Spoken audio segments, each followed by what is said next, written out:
Piles basically کیا ہوتا ہے اور یہ کس ایج میں زیادہ پائل؟ یہ پخانے کی نلکی کے اندر رگوں کا پھول جانا اور اس کے ساتھ خون کا آنا، اسے عام زبان میں اپنا بواسیر کا نام دیا جاتا ہے۔ یہ کسی ایج میں بھی ہو سکتی ہے، ینگز میں بھی ہو سکتی ہے، مگر زیادہ تر یہ فیمیلز کے اندر یا اولڈ ایج۔ تو اس کی علامات کیا ہو سکتی ہیں؟ موسٹ کامن جو علامت ہے اس کی جو پریزنٹ کرتے ہیں وہ ہمارے پاس کرتے ہیں جی کہ ڈاکٹر صاحب پخانے کی نالی کے اندر سے خون۔ ڈاکٹر صاحب یہ کیسے پتہ لگایا جائے کہ خون کا آنا بواسیر ہے یا کوئی اور بھی مسئلہ؟ آپ کنسلٹنٹ جو سرجن ہو مستند اس کو ضرور معائنہ کروائیں۔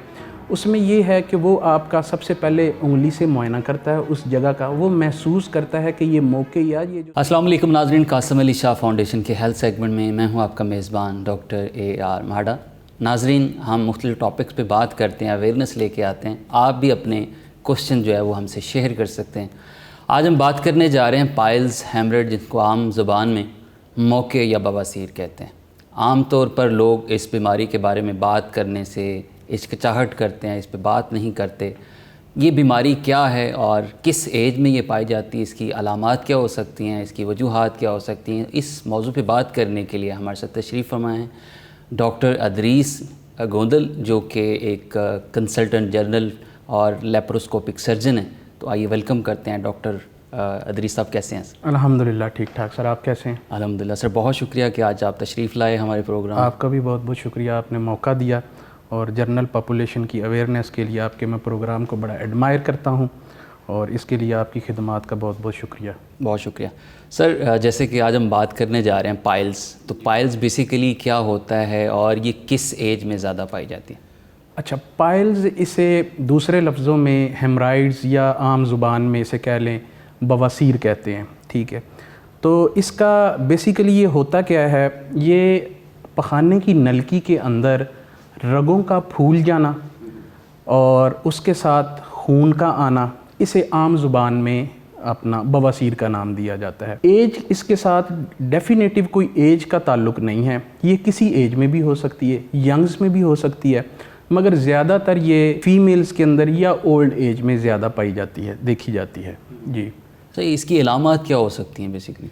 اس کی علامات، it's a multi dimensional disease, علامات اس کی بہت زیادہ ہیں، جس میں موسٹ کامن جو علامت ہے اس کی جو پریزنٹ کرتے ہیں وہ ہمارے پاس کرتے ہیں جی کہ ڈاکٹر صاحب پخانے کی نالی کے اندر سے خون آ رہا ہے۔ اب وہ پخانہ جب کر لیتے ہیں اس کے بعد خون گرتا ہے، ٹھیک ہے۔ عام طور پر یہ اپنا جو خون آتا ہے اس کی اور بھی کافی وجوہات ہوتی ہیں، اور اس کو انڈرسٹینڈ کرنے کے لیے اور اس کو سمجھنے کے لیے آپ کو سب سے پہلے مستند ڈاکٹر کے پاس ضرور معائنہ کرنا چاہیے، ٹھیک ہے۔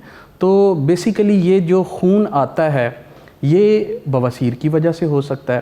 اب عام لوگ ہمارے پاس آتے ہیں جی ڈاکٹر صاحب خون آ رہا ہے، ٹھیک ہے، خونی بواسیر ہے ہمیں یا ہمیں بادی بواسیر ہے، ٹھیک ہے نا۔ تو اس بیسیکلی کانسیپٹ کو انڈرسٹینڈ کرنا ضروری اس لیے ہے کہ خون کے آنے کا تو انہیں پتہ چل جاتا ہے، بعض اوقات خون نہیں آتا، سمپل موقع بن جاتے ہیں، ٹھیک ہے۔ تو اس کے لیے ایک کمپلیٹ ایگزامینیشن ہونا ضروری ہے، جس کو ہماری جنرل پاپولیشن عوام یا لیڈیز کے اندر اوبیس لیڈیز ہوتی ہیں، پریگنینسی کے بعد عام طور پر یہ ایشو ہوتے ہیں، تو وہ ہچکچاہٹ شرماہٹ کرتی ہیں، اپنی فیملی میں بڑوں کو یا سسرال میں بتانے سے گریز کرتی ہیں۔ تو اس کے لیے ہمارے پاس جو ہے الحمدللہ college and physician and surgeons جو ہیں ہمارے پاس، فیمیل جنرل سرجنز بہت زیادہ، ان کے پاس آپ معائنہ کر سکتے ہیں۔ کہنے کا مقصد یہ ہے کہ مستند ڈاکٹر سے اس کا معائنہ ضرور کرائیں تاکہ مرض کی تشخیص ہو سکے۔ ڈاکٹر اس کی بیسک وجوہات کیا ہو سکتی ہیں؟ اس کی وجوہات جو ہیں، دیکھیں یہ ایک اینشینٹ بیماری ہے، یونانی اور انڈین ٹائم میں اس میں کافی ریسرچ ورک ہو چکا ہے۔ دیکھیں جو بیسک ہے وہ یہ ہے کہ اریکٹ پوسچر، ٹھیک ہے، زیادہ دیر کھڑے ہونا۔ اب اللہ پاک نے انسان کی اپنا خاصیت اس طرح بنائی ہے کہ یہ 2 پاؤں پہ کھڑے ہونا۔ اب سارا جسم کا وزن جب آپ کھڑے ہوتے ہیں یا بیٹھتے ہیں، لانگ سٹینڈنگ کھڑے ہونا، زیادہ دیر کے لیے بیٹھنا، آفس ورک کرنا، تو خون نیچے اکٹھا ہوتا رہتا۔ آپ سمپل ہاتھ کو بھی اس طرح نیچے کریں گے تو آپ دیکھیں گے آپ کے ہاتھ کی رگیں پھول جاتی ہیں، سملر یہ ہے۔ اور اس کے علاوہ کچھ ہماری آج کل کے معاشرے کے اندر جو ہے ڈیلی لائف سٹائل ہمارا ایسے ہے، ہم کانسٹیپیشن ہوتی رہتی ہے, لانگ ٹرم ڈائریا چلتا رہتا ہے, یا ہم لو فائبر ڈائٹ لیتے ہیں. لو فائبر ڈائٹ سے مراد یہ ہے کہ پھل سبزیوں کا زیادہ استعمال نہیں کرتے, کینڈ فوڈ ہو گیا, اسٹورڈ فوڈ ہو گیا, آئلی فیٹی چیزیں لیتے ہیں, پانی کا استعمال کم کرتے ہیں. تو یہ ساری وجوہات جو ملا کے یہ ایک اپنا پخانے کی نالی کے اندر رگوں کو پھلا دیتی ہیں, جو کہ بعض اوقات بلیڈ کر جاتی ہیں. ڈاکٹر صاحب بعض لوگ یہ کہتے ہیں جی ہمارے پیرنٹس میں یہ ڈیزیز تھی تو ہمیں بھی یہ اس قسم کے جو مسئلے مسائل ہو رہے ہیں, تو کیا جینیٹیکلی یا موروثیت سے بھی اس کا کوئی تعلق ہے؟ آج کل ریسنٹ جو سٹڈیز آئی ہیں وہ وہاں پہ لٹریچر موجود ہے کہ اس کا موروثیت یا جینیٹیکلی تعلق سمجھا جاتا ہے. کسی آباء و اجداد میں دادا نانا یا کسی اپنا فیملی ممبر میں سے اسکپ جنریشن ایک کے بعد ایک جنریشن کو یہ ہو سکتا ہے, اور اس کے بارے میں ابھی ریسنٹ سٹڈیز اور جاری ہیں, مگر ابھی ریسنٹلی یہی تصور کیا جاتا ہے کہ اس کا تعلق ہے. اچھا ڈاکٹر صاحب اس کی کیا اقسام کیا ہو سکتی ہیں؟ خونی بادی اور جو خونی بواسیر اور بادی بواسیر ہے, اس میں کیا فرق ہے؟ اچھا, اس کی اقسام تو بیسیکلی جو ہیں یا تو ہیمرائڈز جو ہوتے ہیں, بواسیر جو عام طور پر اگر اس کے بعض کا پریزنٹ کرتے ہیں جی خون آ رہا ہے, خون اندرونی آ رہا ہے جی, کوئی چیز فیل نہیں ہو رہی. دوسرے لمحے وہ کہتے ہیں جی خون نہیں آ رہا, ہمیں باہر موقع محسوس ہوتے ہیں, یا ہمیں پخانے کی نالی کے ارد گرد اریٹیشن ہوتی ہے, خارش ہوتی ہے. ٹھیک ہے, تو اس میں انٹرنل ہیمرائڈز بھی ہو سکتے ہیں جو اندرونی ہوتے ہیں, ایکسٹرنل ہو سکتے ہیں جو کہ جسٹ سکن کے نیچے رگوں کا پھول جانا ہوتا ہے, اور بعض اوقات یہ بڑی سیویئر کنڈیشن پین کے ساتھ کرتا ہے کہ موقع بہت زیادہ پھول کے باہر کی طرف آ جاتے ہیں, ان کے اوپر پریشر پڑتا ہے, ان کے اندر بلڈ کلاٹ جمع ہو جاتا ہے, یا وہ سٹینوزڈ ہو جاتے ہیں, گینگرین ہو جاتے ہیں. اس صورت میں یہ کنڈیشن ہائیلی پینفل ہوتی ہے. ویسے بواسیر جو ہے اس میں اتنی زیادہ درد نہیں ہوتی. اس کنڈیشن کو کیسے ایمرجنسی طور پہ ہم ٹیکل کر سکتے ہیں؟ جب اس طرح کا مسئلہ ہو کہ بندے کو سویئر پین کے ساتھ ہو تو فوری طور پر ایک تو اپنے ڈاکٹرز کے ساتھ معائنہ کریں. ڈاکٹر معائنہ کرتا ہے, وہ دیکھتا ہے کہ اگر موقع باہر ہوئے ہیں, ان کا رنگ کالا ہو چکا ہو یا ان کے اندر کلاٹس ہو چکے ہیں, تو it's a emergency surgical procedure. 5% usually hemorrhoids کے اندر سرجری کی طرف ہم بڑا ریئرلی آخری سٹیج پہ جاتے ہیں.